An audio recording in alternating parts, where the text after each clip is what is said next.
Peu importe que la maison soit grande ou petite, mais s'il n'y a pas de douceur dans la maison, que se passe-t-il si les humains, les fourmis ne viennent pas dans la maison? Bonjour chers amis.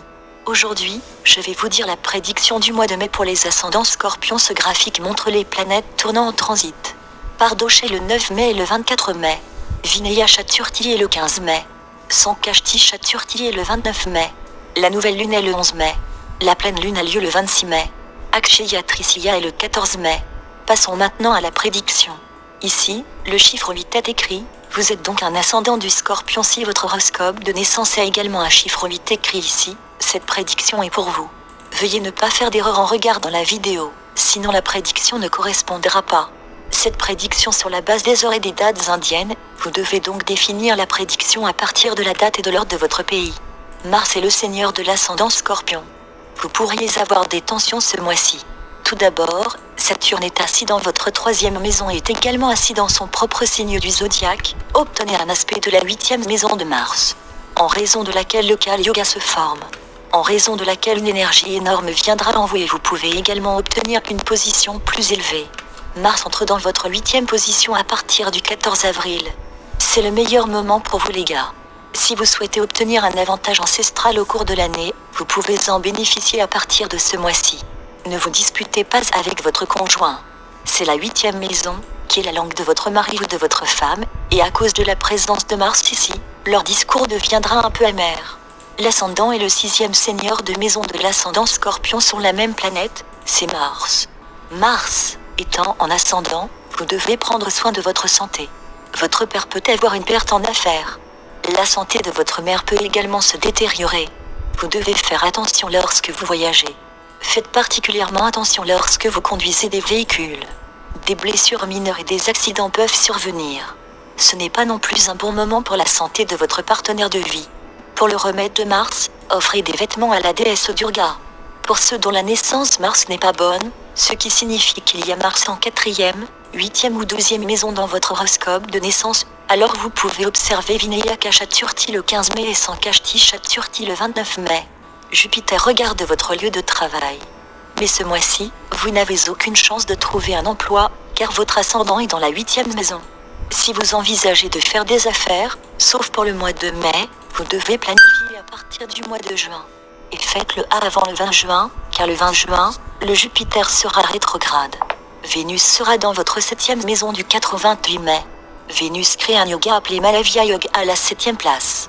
Rahu est également avec Vénus, vous ferez donc l'expérience de la nature romantique de votre mari ou de votre femme.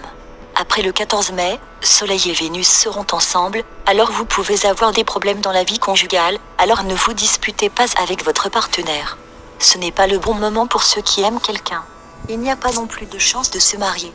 Le temps après le mois de septembre sera bon pour le mariage. Quand le Soleil arrive en Bélier, alors il devient exalté. Du 14 avril au 13 mai, votre Soleil est exalté. Si vous souhaitez contracter un prêt ou planifier un prêt pour la maison, c'est le meilleur moment. Mais ce sera bien si vous terminez ce travail avant le 20 juin. La position de Sun est bonne pour les Joubert. Il peut y avoir des progrès et une promotion dans le poste. Vous pouvez également réussir les concours. Après le 14 mai, le Soleil se déplacera dans votre 7e maison. Cette position du Soleil est également bonne pour vous. Ce sera un bon moment pour l'entreprise pour le travail. Mais, il peut y avoir des différences dans la vie conjugale. Saturne est dans votre 3e maison. Cette période n'est pas non plus bonne pour la santé de vos jeunes frères et sœurs. Vous pouvez également avoir des différences avec eux. Saturne rétrogradera à partir du 30 mai, donc des problèmes peuvent survenir dans vos études. Votre travail sera retardé. Mercure et Rahu sont ensemble dans la 7e maison. C'est une bonne position pour les affaires. Mais à cause de Rahu, vous rencontrerez également des problèmes.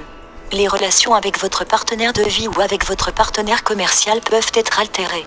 Vous êtes une personne intelligente, votre honneur et votre respect augmenteront, mais des problèmes peuvent survenir dans votre vie conjugale. Mercury est le seigneur de Prophéos, alors dans certains cas, vous pouvez en bénéficier. Mais dans les affaires judiciaires, vos adversaires peuvent vous déranger. Rahu est dans votre 7e maison et Rahu devient puissant ici. Vous pouvez faire de la diplomatie dans vos actions et vos plans. Vous pouvez également bénéficier de l'étranger, mais la santé de votre partenaire peut rester mauvaise. Si Rahu est mauvais dans votre horoscope, c'est-à-dire en 4e, 8e ou 12e maison dans votre horoscope de naissance, alors vous devriez réciter Vishnu Sahasranam à chaque nouvelle lune.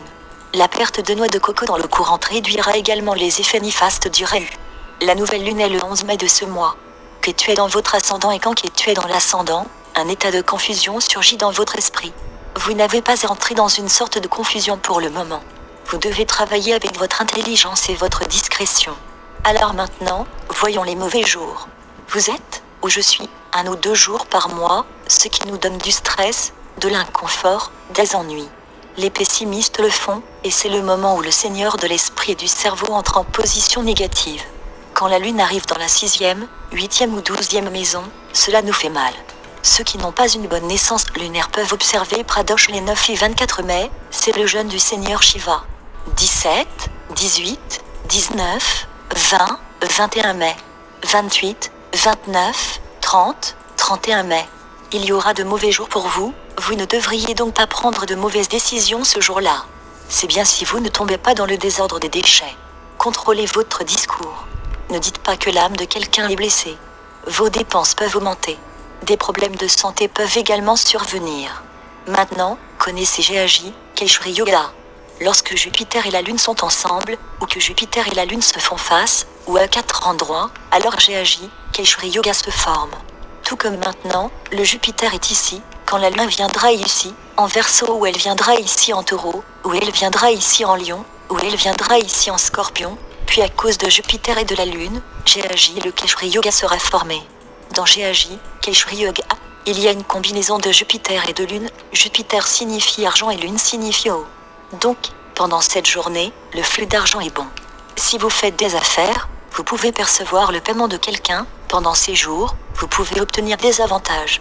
Voici donc Gehaji, Keshri Yoga. Gehaji, Keshri Yoga est en cours de préparation pour vous dans ces 4 jours. Dans ces 4 jours, les 5, 12 et 20 mai vous seront bénéfiques. Mais le 26 mai, vous n'en bénéficierez pas autant. Vous devez contrôler vos pensées négatives. Vous devez contrôler votre insistance. Vous devez pardonner aux autres. Pour y remédier et éviter les effets néfastes de Mars, offrez des vêtements à la déesse Durga et prenez ses bénédictions. À chaque nouvelle lune, le 11 mai, mettez du sésame noir dans l'eau et offrez-la à l'arbre Pipal, vous en bénéficierez également. C'était donc la prédiction du mois de mai pour l'ascendant Scorpion. Continuez à regarder notre chaîne pour plus d'informations. Merci.